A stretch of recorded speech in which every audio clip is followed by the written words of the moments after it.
Le débat enfle autour du vaccin d'AstraZeneca. Après les soupçons sur un faible taux d'efficacité sur les personnes âgées, il y a désormais une inquiétude sur la formation de caillots sanguins. Résultat, certains pays ont décidé de suspendre l'utilisation du vaccin britannique en attendant les résultats d'une enquête internationale.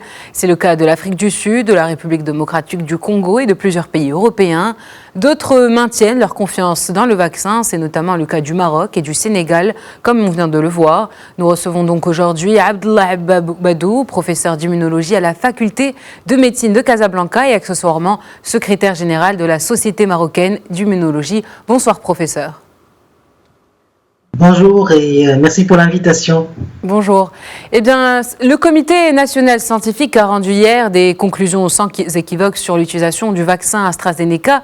Une utilisation toujours recommandée donc. Oui, tout à fait. Au fait, il est clair qu'actuellement, il n'y a aucune preuve scientifique qui montre clairement qu'il y a un lien ou une association scientifique directe entre l'utilisation du vaccin d'AstraZeneca et les troubles de coagulation qui ont été rapportés dans quelques pays. Donc à mon sens, une suspension éventuelle d'un tel vaccin reste, à mon sens, disproportionnée à l'heure actuelle. Et lorsqu'on regarde le nombre de cas observés de troubles de coagulation, il s'agit de 37 parmi 17 millions de personnes vaccinées entre l'Angleterre et l'Europe. Donc ça reste un chiffre très très faible, une proportion très très faible. Et lorsqu'on regarde les proportions de personnes qui vont souffrir des mêmes troubles, même des personnes non vaccinées, on va trouver en principe statistiquement des chiffres plus élevés que cela. Donc vraiment, une suspension du vaccin à l'heure actuelle n'est pas justifiée scientifiquement. Se peut-il que la technologie utilisée pour ce vaccin mette le corps humain plus à l'épreuve de façon plus rude, même si le vaccin reste efficace ? En fait, le principe de tous les vaccins reste le même. Le principe est de stimuler une réponse immunitaire spécifique contre le virus, qui est le virus de SARS-CoV-2, qui donne la maladie Covid-19. Dans ce cas, ce qui est utilisé, c'est un adénovirus pour juste porter un gène du virus qui nous intéresse, le virus d'intérêt qui est le SARS-CoV-2, pour le porter à l'intérieur des cellules de la personne qui est vaccinée.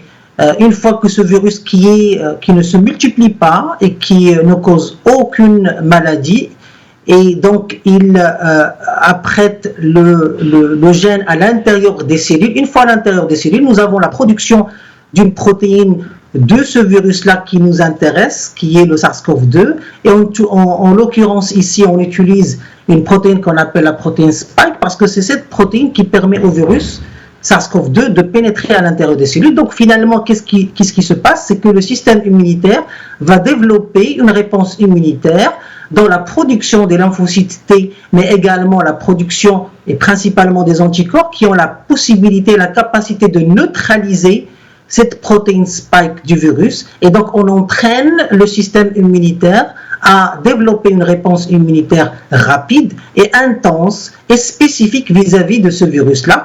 Comme ça, lorsque la personne vaccinée va rencontrer le vrai virus cette fois-ci, c'est-à-dire le virus entre guillemets vivant, la réponse va être beaucoup plus rapide et très intense, et donc on arrivera à neutraliser le virus très rapidement avant que le virus ne fasse de dommages à l'intérieur de notre corps. Donc c'est comme ça que le vaccin d'AstraZeneca fonctionne, et presque tous les vaccins, la méthodologie change, mais le principe est toujours le même, qui est de stimuler et d'entraîner notre système immunitaire à reconnaître des protéines du virus qui nous intéresse, qui est le SARS-CoV-2, et donc d'induire une réponse immunitaire efficace et neutraliser le virus, bien évidemment. Le débat autour de ce vaccin prouve que le Maroc a tout à gagner à élargir sa palette de vaccins à utiliser pour sa campagne. Quels sont ceux que vous suggéreriez et pour quelles raisons ? Non, je pense que le Maroc a déjà réfléchi à cela et est parti a opté pour les vaccins de Johnson & Johnson et également le Sputnik 5 ou le Sputnik 5 ou V. Et je pense que c'est un bon choix. Pourquoi? Parce que logistiquement, ce type de vaccins qui peuvent se conserver à des températures entre 2 et 8 degrés prouve une efficacité au Maroc, mais également logistiquement, le Maroc a la capacité et a l'habitude de gérer ce type de vaccin. Et on a vu ça avec les 2 vaccins qui sont déjà utilisés au Maroc, celui d'AstraZeneca et celui de Sinopharm. Donc je pense que ces 2 vaccins, si on arrive à s'en procurer, je pense que ce serait d'une grande valeur ajoutée parce qu'on connaît très bien les difficultés que tous les pays à travers le monde ont à se procurer les vaccins actuellement. Donc si on élargit notre champ de se procurer, de pouvoir se procurer les vaccins, je pense que ce serait une excellente chose. Et ces 2 vaccins-là, du point de vue logistique, je pense qu'ils seraient très adéquats pour un pays tel le Maroc. La campagne de vaccination au Maroc se déroule sans encombre, mais les autorités sanitaires relèvent une légère hausse du taux de contamination au cours des derniers jours. Ce n'est donc pas le moment de relâcher sa vigilance. Ça, c'est un point extrêmement important et on a vu ça, qu'il y a un relâchement et je pense que c'est vraiment, comme vous avez dit, c'est vraiment pas le moment de se relâcher parce que le problème avec ce type de virus, c'est qu'il ne va pas nous prévenir malheureusement. Au moment où on va commencer à détecter des chiffres importants, des chiffres élevés, même légèrement élevés, des personnes qui sont contaminées, c'est que le virus s'est déjà propagé entre les gens. Et ça va être encore, ce serait difficile de stopper le virus. Donc c'est extrêmement important de surveiller les gestes barrières dès maintenant, tant que les chiffres sont encore relativement faibles. Mais comme vous avez très très bien souligné, on commence à observer de légères augmentations. Et donc c'est vraiment le moment où il faut multiplier les efforts pour continuer dans cette tendance assez positive dans laquelle nous nous trouvons actuellement.